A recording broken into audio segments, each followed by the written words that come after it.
नावाचे व्हॉट्सअपवर पाठवून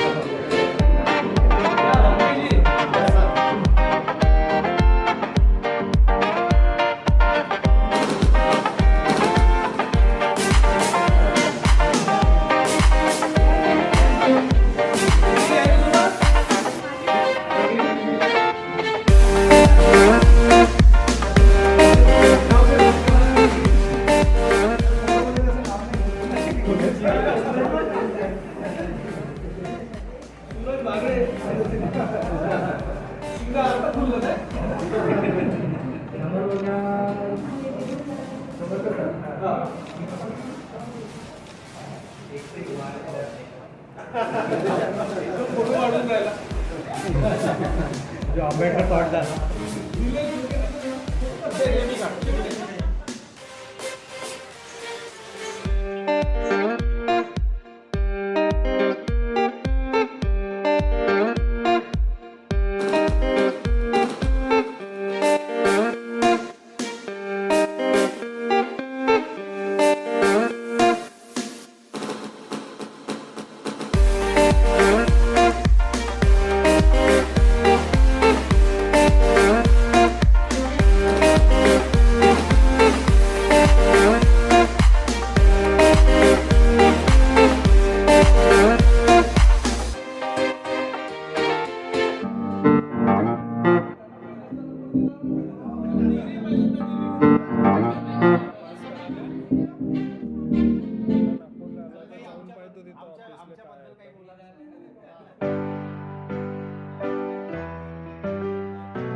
लोक सगळे अशी उभी थोडी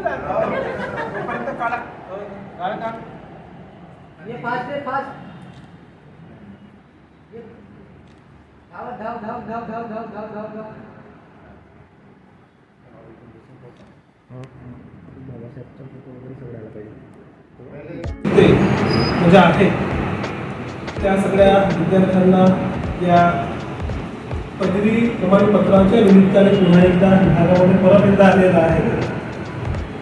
याबद्दल मी आपल्या सर्व विद्यार्थ्यांचे विभागाच्या वतीने मनापासून आभार मानतो. आपले स्वागतही करतो. मला रामटेके सरांनी मेसेज केला की आम्हाला डिग्री घेण्याकरता यायचं आहे. तेव्हा मला लक्षात आलं की त्या मंडळींना सगळ्यांना एकत्रित यायचं आहे. ही बाब मला स्वतःलाही फार आनंदाची अशी वाटली.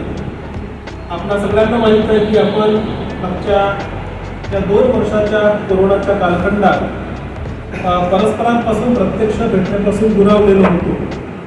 आणि आपली बॅच अशी बॅच होती की ज्या विद्यार्थ्यांच्या पासून मग नंतर कोरोनाचा कालखंड सुरू झालेला होता.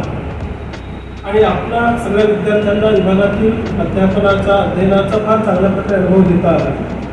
तर आपण सगळी मंडळी फार चांगल्या प्रकारचा अनुभव विभागातून घेणारी मंडळी राहिलेला आहात आणि आपल्याकडे विभागाला देखील फार चांगल्या प्रकारचं प्रेम मिळालेलं आहे. या पदवी प्रमाणपत्राच्या प्राप्तीकरता आपण सगळे आलेला आहात आणि आपण या पदव्यांनाही प्राप्त केलेला आहे. मुळामध्ये तुम्हाला सगळ्यांना माहिती आहे की आंबेडकर कॉलेजचे विद्यार्थी हे आपल्या विद्यापीठातील सगळ्यात जास्त क्रियाशील आणि समाजशील अशा प्रकारचे विद्यार्थी आहेत. आपल्याकडे सगळी मोठी मंडळी बसली आहेत. आमचे अमोल आहेत, तर फार म्हणजे एक पूर्ण विभूती ज्याला म्हणूया, म्हणजे आजच्या काळातला तरुण व्यक्ती कशा प्रकारचा असावा आणि समाजाकरता अगदी सगळ्या प्रकारच्या गोष्टींना दूर सारून स्वतःला कसं समर्पित करावं, तर याचे प्रातिनिधिक उदाहरण ज्यानंतर अमोल ठाकरे यांच्याकडे आपल्याला पाहता येतं. सगळीच आपण मंडळी आहात, मॅडम मंडळी आहेत, आपण सगळी नागपूरचे सर आहेत, आंबे साहेब आहेत, आपण सगळी मोठमोठी मंडळी आहेत. सर्वांच्या नावाचा उल्लेख मला करता येणं कठीण आहे, पण या निमित्ताने ते तुम्हाला सांगू इच्छितो. 100 ठिकाणी बसलेले आहे. विभागाच्या अगदी सुरुवातीच्या काळापासूनचा प्रवास त्यांना माहीत आहे. आपल्या या विभागातील जे विद्यार्थी बाहेर पडतात ते अंतिमतः डॉक्टर आंबेडकर विचारधारा माजी विद्यार्थ्यांच्यामध्ये समाविष्ट होत असतात. म्हणजे प्रत्यक्ष असणारे आजी विद्यार्थी आणि नंतर माजी विद्यार्थी अशा प्रकारच्या पद्धतीनं विभागाची प्रक्रिया चालत असते. आगलावे सरांच्या काळामध्ये माजी विद्यार्थी संघटनेचे अनेक कार्यक्रम विभागात झालेले होते. मधल्या 2 वर्षाच्या कालखंडात कोरोनामुळे काहीही करता आलं नाही. पण मी तुम्हाला उत्तम सांगू इच्छितो की यानंतर विभागाचे कोणतेही जे काही उपक्रम होतील त्याच्यामध्ये विभागातील माजी विद्यार्थ्यांचा सहभाग सक्रिय राहील आणि विद्यापीठाच्या नव्या नियमाच्या अनुसार माजी विद्यार्थ्यांना सगळ्याच विभागांचं सगळ्यात मोठं धन मानण्यात आलेलं आहे. म्हणजे जे विद्यार्थी इथून बाहेर पडतात ते विद्यार्थी आणि विभाग यांनी सामूहिकपणे काही गोष्टी कराव्या अशी अपेक्षा असते.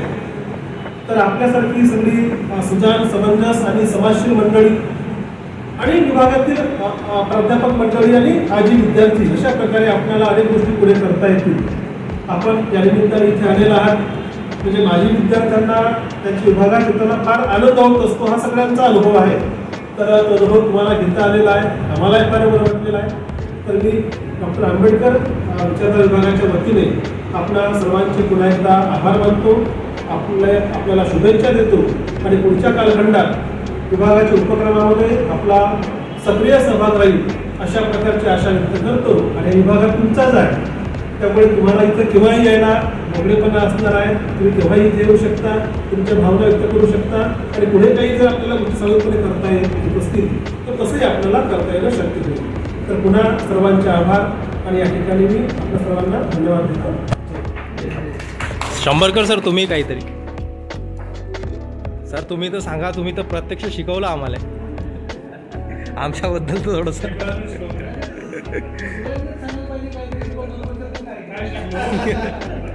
काय केलं सर. रेग्युलर तर आलो, आता विचार करा इतक्या दुरून. सर तुम्ही तर बोला, काही तर बोला सर. सर आम्ही काही तर डिझर्व करतो सर तुमच्याकडून, काही तर डिझर्व. तुमचे शब्द स्पीच ऐक ना, कारण की 2-3 वर्ष झाली तुम्हाला ऐकलंच नाही आम्ही अजूनपर्यंत. खरं बोलताय सर, बोलतात सुरतच्या आग्रहानंतर आणि क्रांतिकारी क्रांतीच करायची. सर आम्हाला हेच तर शिकवले जाते. आमच्या वतीनं आभार मानून घ्या सरांचे. आखी तुमच्या सर्वांच्या आग्रहानंतर मी 2 शब्द बोलतो. तर तुम्ही सर्व विद्यार्थी आले, बाकी येणारे होते ते काही कारणाने नाही येऊ शकतो. चांगलं झालं आहे आपली भेट झाली, कारण ह्या 2 वर्षाच्या काळामध्ये असं झालं की जे लोक सतत भेटणारे होते ते दिसत होते, परंतु जे भेटत नव्हते त्याची बातमी कशी येईल काही याची भीती वाटत होती. आणि बहुतेक त्या फेसबुक वगैरे तर आपण जास्त पाहत नाही, परंतु जेव्हाही फेसबुक पाहिलं तर काही ना काही परिचयातला माणूस शहरामधला गेला असं ते चित्र होतं. तुम्ही सर्व आले, भेटले, चांगलं झालं, आनंद झाला.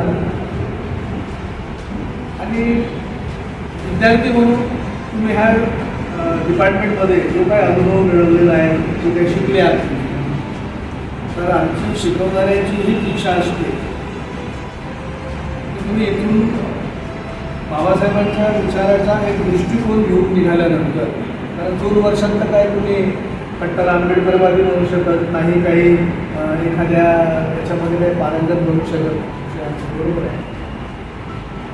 परंतु 2 वर्षात तुम्हाला जी काही सवय लागणं सुरू झालं होतं अभ्यासाची, बहुतेक ह्या 2 वर्षामध्ये कदाचित ती तुटली असेल, काही लोकांची तुटली असेल, काही लोकांनी ती सांभाळली असेल अभ्यासाची सवय. तर ही सवय तुम्ही सोडू नका, ही अभ्यासाची सवय सुरू लावून आणि अभ्यास करा, सतत वाचन करा. कारण जे काही आहे तुम्हाला वाचनामधूनच प्राप्त होणार. आपण जेवढं जसं बाबासाहेबांना वाचतो, म्हणजे आता आम्ही शिकवण्यासाठी तुम्हाला शिकवतो, आम्ही वाचतो म्हणजे वारंवार वाचतो. परंतु एकच गोष्ट जेव्हा दुसऱ्यांदा, तिसऱ्यांदा, चौथ्यांदा, 5व्यांदा वाचतो, तर ती 5व्यांदा पहिल्यांदा जी समजली त्याच्यापेक्षा काही वेगळी समजली. तर बाबासाहेबांच्या विचाराचं हे आकलन आहे, चिंतन आहे. तर ही चिंतनाची जी प्रक्रिया आहे, विद्यार्थ्यांना इथे फक्त काय करायचं आहे, चिंतनाच्या प्रक्रियेमध्ये आणून सोडायचं आहे 2 वर्षात. आता ह्या 2 वर्षामध्ये आम्ही तुम्हाला आणून सोडला, कारण तुमची बॅच पूर्ण कंप्लीट झाली होती होती. त्याच्यानंतर मार्चच्या एंडिंगपासून पब्लिक कर्फ्यू वगैरे ते सर्व सुरू झालं. तर ह्या चिंतनाच्या प्रक्रियेमध्ये ह्या विभागाने तुम्हाला सोडला. आता ह्या प्रक्रियेसोबत चिंतनाच्या अभ्यासाचा स्वतःला किती जुळवून ठेवायचं किंवा नाही ठेवायचं हे आता तुमच्यावर. आणि जुळवून ठेवणं ह्यासाठी आवश्यक आहे की आता जे काही बरोबर चांगलं दिसते तर तसं नाही आहे. ऑल इज नॉट वे हे आपल्याला माहिती आहे, समजते हे सर्व. म्हणजे समजत नाही अशातला भागच नाही. म्हणजे अगदी साधा आपला एखादा बौद्ध रिक्षेवाला जरी असेल ना, तरी त्याला समजते काहीतरी गडबड होऊन राहिली देशामध्ये. पण नेमकं याची निघण्यासाठी मार्ग काय आहे हे कुणाला समजत नाही. आणि ज्यांना समजते ते काही एकत्र येत नाही. आणि जे येत नाही त्यांना या असं सांगण्याचं धारिष्ट्य कुणाचं नाही आहे, हे सगळ्यात महत्त्वाचं.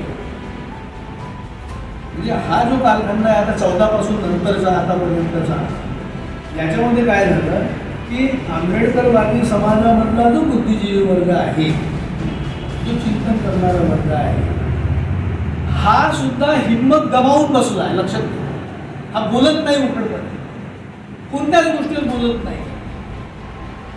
आता परवा ते मराठी साहित्य संमेलनात अशोक वाजपेयीजी बोलले की जर साहित्यिक ह्या सगळ्या गोष्टीच्या विरोधामध्ये बोलणार नाही तर साहित्यिक कसा म्हणतो. ठीक आहे, ते एका वेगळ्या याच्यामधून येतात, त्याच्यामुळे त्यांना ऑटोमॅटिक काही सुरक्षा लाभते, आपल्या वर्गाला ती सुरक्षा लाभत नाही. आता हा जो बुद्धिजीवी वर्ग आहे, साहित्यिक वर्ग आहे, विचार करणारा आहे, हा बोलत नाही म्हणजे त्याचा दोष आहे असं नाही. समाजात चळवळ नाही म्हणून तो बोलत नाही. कारण चिंतन आणि चळवळ ह्या 2 गोष्टी परस्पर पूरक आहे. जर तुमच्या समाजामध्ये चळवळ नसेल, संघटना नसेल, तर बुद्धिजीवी माणूस त्याला भीती आहे, कोणत्याही प्रकारची त्याला ती भीती राहू शकते. मग त्याला जर जास्त निर्भय बनवायचं असेल तर त्याला दोष नाही द्यायचा. त्याला निर्भय बनवायचं आहे तर तुम्हाला चळवळी बनलं पाहिजे. तुम्ही चळवळी असेल, चळवळ येईल कुठून, विचारा तुम्ही. चळवळ खऱ्या अर्थाने विचाराचीच असते, कार्यकर्ते निमित्त मात्र असतात, विचाराची चळवळ असते. तर हा जो विचार आहे, हा विचारच जास्तीत जास्त मोठ्या प्रमाणामध्ये लोकांपर्यंत खऱ्या स्वरूपामध्ये पोहोचला पाहिजे बाबासाहेबांचा विचार. कारण बाबासाहेबांचा विचार फक्त वाचण्याचा नाही आहे, तो चळवळीचा आहे. कारण बाबासाहेबांनी काय केलं सांगा बरं आयुष्यावर? चळवळच तर केली ना, दुसरं काय केलं? चळवळच केली बाबासाहेबांनी. Babasaheb all always in movement. Babasaheb चळवळीमध्येच होते. तर ही चळवळ आपल्याला कोणत्या ना कोणत्या स्वरूपामध्ये जिवंत ठेवायची आहे. आणि ह्यासाठी काय करावं लागेल? आपल्याकडे येणारा विद्यार्थी हा जास्त मोठ्या संख्येचा विद्यार्थी हा रिटायरमेंटच्या नंतरच्या किंवा आसपासच्या वयाचा. आणि हे वय कसं राहते, आता रिटायर झाला तर काय करायचं आहे? मुलीचं कुणाचं लग्न आहे, घर बांधायचं आहे, आणि मग वाचले पैसे तर मग आपलं एखादी विदेशवारी वगैरे करतात तसं करायचं, जीवनाचं सार्थक झालं असं नाही. जे लोक इथून तुम्ही शिकून बाहेर पडले आता, जे रिटायर्ड आहे, टायर्ड नाही, ते रिटायर्ड आहेत, त्यांच्याकडे पैसा आहे आणि त्यांना ह्या आंबेडकर विचारधारा विभागाने एक वैचारिक बळ दिलं आहे आणि मानसिक बळ दिलं त्याच्यासाठी. तर हे जे बळ आहे हे तुम्ही नवीन पिढी घडवण्यासाठी लावा, शक्यतोवर जेवढं शक्य आहे तेवढं. कारण आपली नवीन पिढी आज काही करत नाही जवळपास. आपण आपल्यासारखा एखादा एक दोन लोक असे काही सोडले तर तो वेगळा काम, परंतु हा त्या पिढीचाही दोष नाही. जे तरुण पोरं आहेत आता 20-22 वर्षाचे, 18 वर्षाचे, 25 वर्षाचे, बाबासाहेब याच्या कमिशन समोर गेले, फ्रँचायझी कमिटी समोर साऊथ कोरियाचे, किती वर्षाचे होते? 23. बरोबर आहे. 1919चं कमिशन आणि बाबासाहेब 1891चा जन्म, 28 वर्षाचा तरुण. कल्पना करा फक्त, आजचा 28 वर्षाचा तरुण त्याला बाप म्हणते नोकरीला लागली काय तर म्हणते नाही, रात्री उशिरा येते, जेवते, रात्री दिवसात 9 वाजेपर्यंत झोपते तो तरुण. आई वडील म्हणतात झोपू द्या, जवान मुलं आहे असंच म्हणतात ना. मग मला सांगा, बाबासाहेब 28 वर्षाचे साऊथ कोरिया कमिटी समोर गेले आणि ते बोलून राहिले. ते फ्रँचाईज कमिटीचं तुम्ही वाचलं पूर्ण तर माणूस पूर्ण असा आगा होऊन जातो. काय विचार आहे बाबासाहेबांचा. आणि आजचा 28 वर्षाचा तरुण सुपर बाईक घेऊन 10,000च्या ॲडिडासचा जुता घालून बाबाच्या कमाईचा जर इकडे तिकडे फिरत असेल आणि आईवडिलांना वाटत असेल की माझा पोरगा काय, आम्ही त्या पोराला सुविधा देऊन राहिलो, तर ही सुविधा फक्त तात्कालिक आहे 4 दिवसाची. त्याच्यानंतर समाजाच्या समोर असलेला अंधार काय आहे याची कल्पना करा. आणि पिढी आपण कशी घडवू शकतो, त्यांना काय विचार देऊ शकतो, हा प्रयत्न केला पाहिजे. प्रत्येकाने सामोरं आलं पाहिजे, दगड मारला पाहिजे, जिंदाबाद मुर्दाबाद केला पाहिजे. हे जे आपले चळवळीचे गैरसमज अगोदर होते ते आता ठेवू नका. त्यालाच फक्त चळवळ नाही म्हणत. तो सुरुवातीचा काळोखा म्हणून तसं वाटत होतं, परंतु खऱ्या अर्थानं ती एकमेव चळवळ नाही राहत. चळवळीमध्ये प्रत्येक घटक तेवढाच उपयोगी आहे. तर आता ह्या वयामध्ये आपण कोणते घटक करू शकतो त्याला, तर बौद्धिक खाद्य देणारे बनू शकतो, विचारांना घडवणारे बनू शकतो. कारण हाय तर चळवळीचा वैचारिक माणसाच आहे, विचार हाही माणसा आहे आणि हा आपण हस्तांतरित केला पाहिजे असा माझ्या पिढीपर्यंत बाबासाहेबांनी आपल्यापर्यंत केला. आणि बाबासाहेबांच्या नंतरची जी पिढी, बाबासाहेबांच्या समकालीन जी होती, ते सर्व दुःख भोगलेले, अस्पृश्यतेचे चटके सहन केलेले सर्व होते. आणि म्हणून बाबासाहेब जे म्हणत होते त्या लोकांना पटकन पटत होतं, होते अशिक्षित म्हणून त्यांना पटत होतं आणि ते फॉलो करत होते. आता कसं आहे, आता फॉलो नाही करत आपण. आपलं समजा एक संघटना आहे, अध्यक्ष आहे, त्याने जर काही निर्णय घेतला, दुसरा म्हणतो याला जास्त समजतं की आम्हाला नाही समजा. अनुशासन नाही आहे, शिस्त नाही आहे. आपण व्यक्ती केंद्रित झालो, आपल्या स्वतःपुरती आपण स्वार्थापुरता विचार करतो. हे जे काही दोष आहे, तर हे दोष दूर कसे होतील, हे विचारातून दूर होतील. तर ह्या नवीन पिढीपर्यंत विचार कसा जाईल.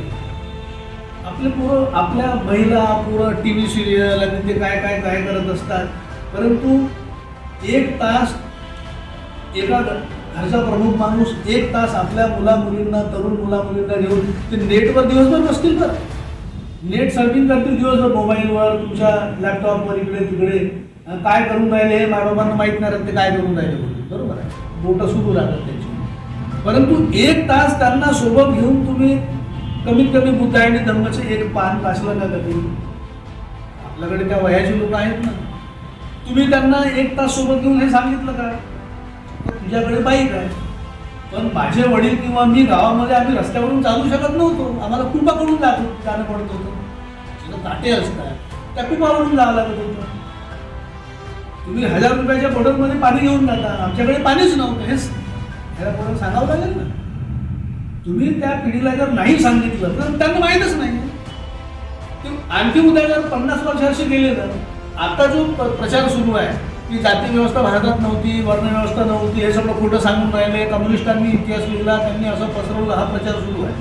उद्या 50 वर्षानंतर आपलेच लोक काय म्हणतील, असं कधी होऊ शकते का, कुणी पाण्याला हात लावून हात पाणी पिऊ नको म्हणजे असं काही झालं असेल त्या कधी, ते म्हणतील.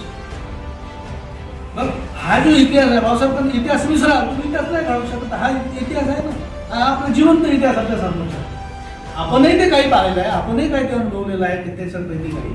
तर हे त्या पिढीपर्यंत नाही. त्याला निश्चितच तो जो तरुण पोरगा तुम्हाला निष्क्रिय वाटतो ना, ते पोरं निष्क्रिय नाही आहेत ना, पोरं आहेत सगळीच आहेत.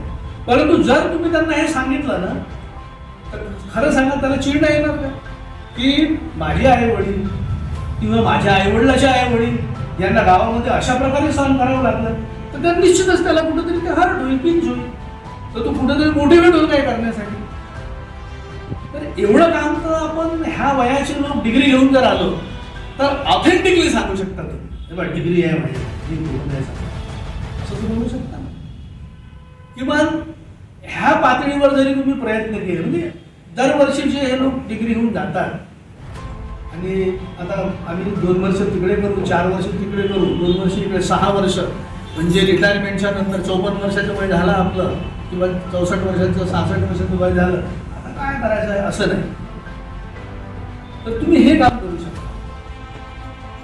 अनेक ठिकाणी आता चांगलं एक वातावरण आहे, लोक ते संडे स्कूल वगैरे अनेक वस्तीमध्ये आपापल्या परीने करत आहेत.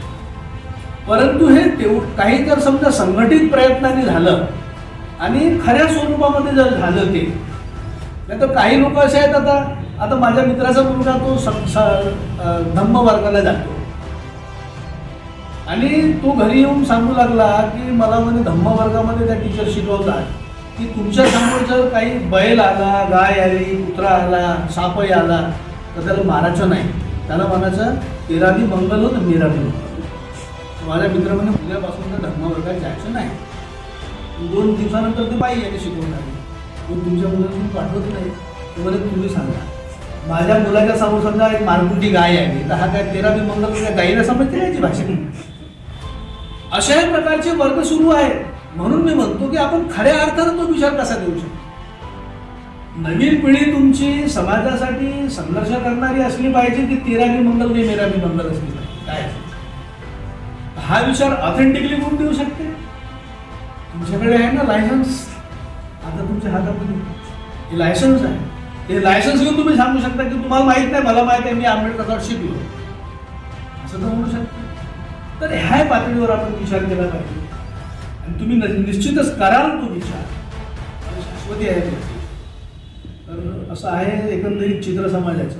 तर याच्यावर आपण गंभीरतेने विचार केला पाहिजे, सामूहानं प्रयत्न केला पाहिजे आणि खरा प्रयत्न केला पाहिजे. प्रयत्न खोटे असतील तरी ते तेवढेच धोकादायक आहे.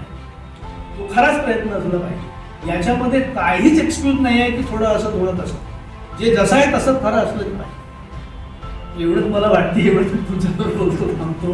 मला तुम्ही आग्रहपूर्वक बोलायला लावलं, त्याच्याबद्दल तुमचं अभिनंदन. जय विज्ञान.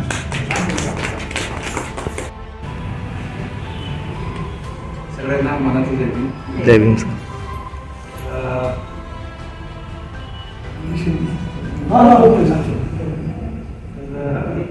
आप सब लोग के गैप के बाद यहाँ पर आए और हमारे रिक्वेस्ट से अम्बेडकर थॉट के हमारे रिस्पेक्टेड प्रोफेसर जो भी यहाँ पर आए, तो सबसे पहले मैं उनका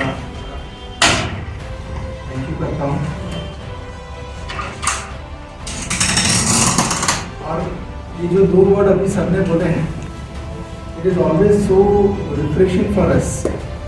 ये एक एक्टिविस्ट का जीवन जीना, एक मिशनरी का जीवन जीने का जो सही अर्थ है, ऑनेस्टली मुझे तो ये डिपार्टमेंट से पता चला. हर चीज़ हमको इस समाज के लिए जो भी करना है उसका प्रेरणा, उसका इंस्पिरेशन हमको बाबा साहब के कामों से मिलती है.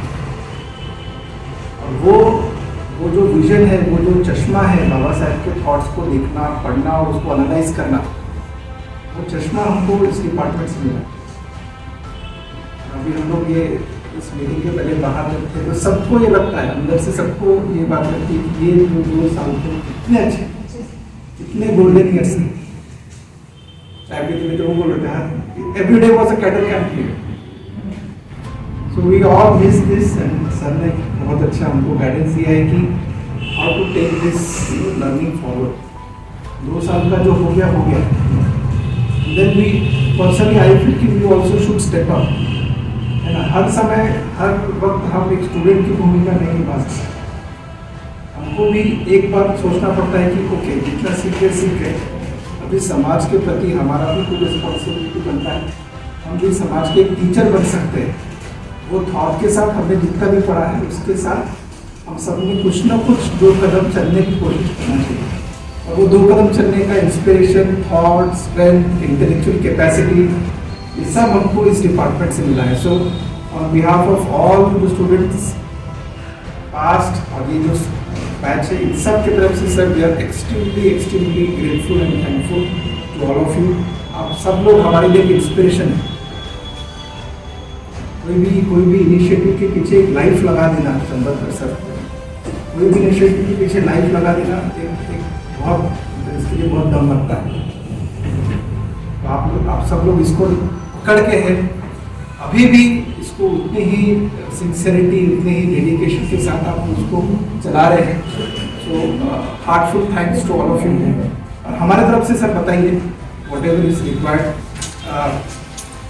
जेंडे सर ने जो बताया था कि अलमनाई जो होता है उसका पार्टिसिपेशन बहुत ज़रूरी है। अलमनाई का पार्टिसिपेशन डिपार्टमेंट को चलाने के लिए बहुत ज़रूरी है। मेरा ग्रेजुएशन दुनिया के one of the best school से हुआ है, लंदन बिजनेस स्कूल से हुआ है, और वहाँ पर अलमनाई का जो कंट्रीब्यूशन है sir it is around 200 million pound every year.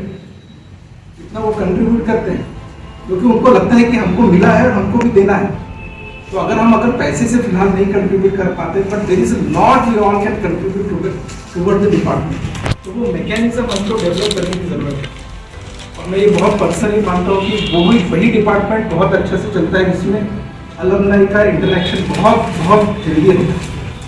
क्योंकि 2 साल तो स्टूडेंट बन के रहते हैं, पर फिर हम जब सोसाइटी में जाते हैं और फिर वहाँ से जो सीखते हैं फिर डिपार्टमेंट में हम कुछ उसके साथ we can do some earning together और फिर से सोसाइटी के पास, तो वो जो साइकिल है सोसाइटी के साथ इंटरेक्शन एकेडमिक्स का, वो अलमनाई के थ्रू हो सकता है।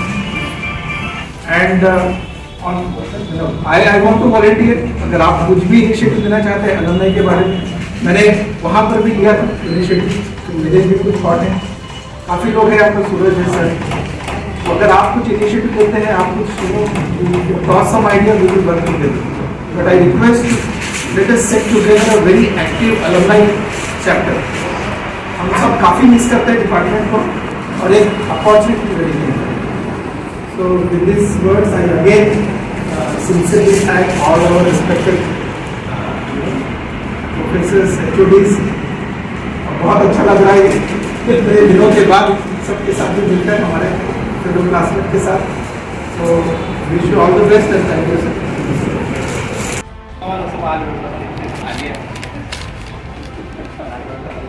जागा नसलेला स्टेज आहे। गोष्ट अशी आहे की आपल्या समाजाचे काही मुद्दे आहे। आता कोणताही समाज किंवा कोणताही व्यक्ती तेव्हाच पुढे जाईल तो जेव्हा स्वतःच्या तुळजा काढण्यात असतो। आपल्या समाजामध्ये जे बुद्धिजीवी डॉक्टर आंबेडकर पाठवाले त्याची मी पहिल्यापासून क्रिटिक्स आहे की ते आपल्या मुलाला नाही पाठवू देत, स्वतः येऊन जातात टाईमपास करायला असं दिसते। ही क्रिटिक्स आहे, म्हणजे जर तुम्ही क्रिटिक्स समजाल तर स्वतःच्या मुलांना पाठवा, खूप मेहनत घेऊ। दान लोक 32 लोक आपल्या एका पोराला दान करतात, ते 32 कंट्र्या आहेत। आपल्या बाबासाहेब मिळाले, नवबुद्धिझम मिळालं, तर आपण तिचं काय करत आहोत? आपण उपभोग घेत आहोत। आपण जितका जास्त उपभोग घेऊ तितके आपण दारिद्र्यमध्ये जाणार आहोत, हे लक्षात ठेवा। मी जेव्हा डॉक्टर आंबेडकर विचारधारासोबत जोडलो तेव्हा मला माहीत नव्हतं, मला असं वाटलं की मी सगळ्यात मागा वयाच्या हिशोबाने मला सगळ्यात पहिले माहीत पाहिजे होतं।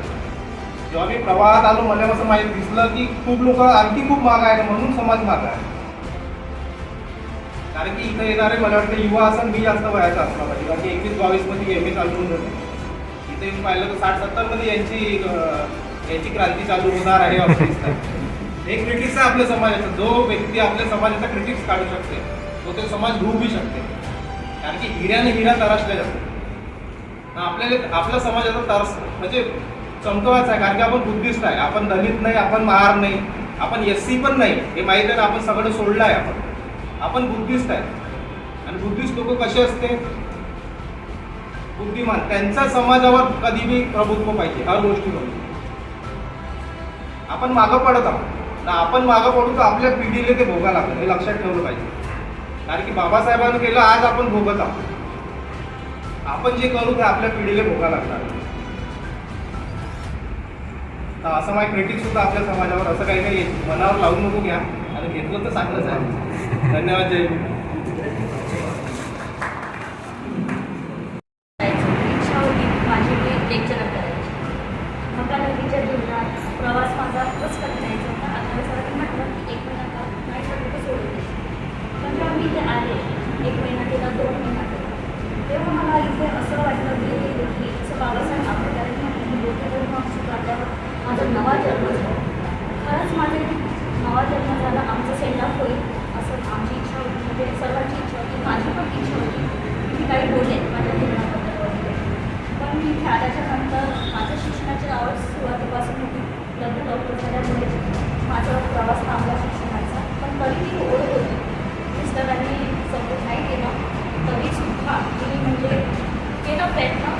आणि असं करता करता माझा शिक्षणाचा प्रवास सुरू झाला. 12 वर्षानंतर आणि ग्रॅज्युएशन कंप्लीट केली. त्यानंतर इथे ॲडमिशन केली. इथे आल्याच्या नंतर मला इतकं काही मिळालं की म्हणजे खूप मोठी जीवनाची संधी मिळाली. आणि म्हणजे खरंच माझा नवा जन्म झाला. आणि इथे जे सर्व सहकारी सर वगैरे होते आणि शिक्षणाची जे काही आहे ते सगळं मला इथे मिळालं. आता सुद्धा माझं एज्युकेशन सुरू आहे. कंप्लीट करेल. आता मी लॉ करते आहे. डोक्यात आपल्याला काय होणार माझ्याच्याने जेवढं जातं समजा समाजासाठी करायचं तेवढं मी करेल. आम्बेडकर मिशन है, डॉक्टर आम्बेडकर मिशन. तो या बाबा साहेब या डॉक्टर आम्बेडकर, ये दो चीज़ सामने बाबा साहेब के जोड़ना, ऐसा मुझे लगता है. अगर मेरी बातों से किसी को अगर लगता होगा कि ज़्यादा का बोल रहा है या अलाउ की बात बता रहा है तो उसके लिए मैं माफ़ी मांगता हूँ. हाँ, मैंने बोला आप यहाँ पर सभी लोग आए, सभी लोगों को यहाँ प्रमाण पत्र मिला, सब लोगों ने अपने यहाँ अनुभव दिए और पढ़ाए. कैडर कैंप के माध्यम से हम लोग यहाँ से पढ़ के जा रहे हैं और अपने को ये डिग्री मिली है. और मैं